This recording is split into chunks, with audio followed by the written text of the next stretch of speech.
Hardy-Weinberg Equilibrium states that as long as we're dealing with a large population with random mating with no selection or other disruptive factors, the allele and genotypic frequencies remain constant.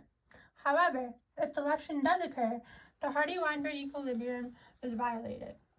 To better understand this process, we will observe a population of fairies that live in Pixie Hollow. These fairies are diploid organisms that take part in random mating. The population consists of 51 big F brown fairies, 44 big F little f green fairies, and 11 little f purple fairies, for a total of 106 fairies. Let's start by calculating the allele frequencies of our initial population. The frequency of the big F allele can be calculated by first multiplying 51 by 2 because each brown fairy has 2 big F alleles, and then adding 44 because each green fairy also has a big F allele. Next, we will divide this sum by 2 times the total number of fairies in the population because each fairy has 2 alleles. The same concept can be applied to calculate the frequency of little f alleles by summing the total number of little f alleles and then dividing that number by twice the number of individuals in the population. Keep in mind that the frequency of the big F allele equals P and the frequency of the little f allele equals Q. Using these allele frequencies, we need to calculate the expected genotype frequencies of the population. Keep in mind that the Hardy-Weinberg equilibrium formula is P squared plus 2PQ plus Q squared.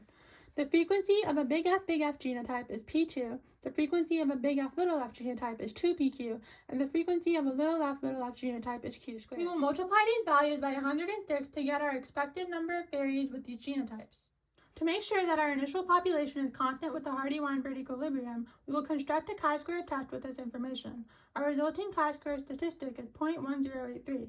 Compared to our critical value of 3.84, we will fail to reject the null hypothesis, which states that the population of fairies has Hardy-Weinberg proportions for the F locus. To calculate our genotype frequencies, we simply take the number of fairies with a specific genotype and put it over the total number of 106 fairies. Now directional selection will occur. The fitnesses for each genotype are 1, 0.82, and 0.64.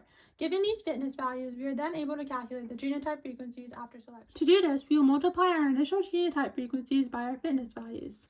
This gives us the value for unadjusted survivors, but we need the sum of these values to equal 1 so that they can be proportional.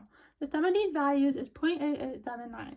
If we take our unadjusted survivors value and divide it by the sum, we will get the genotype frequencies after selection. We will then use these values to get our allele frequencies with the same calculations we used to get the allele frequencies of our initial population.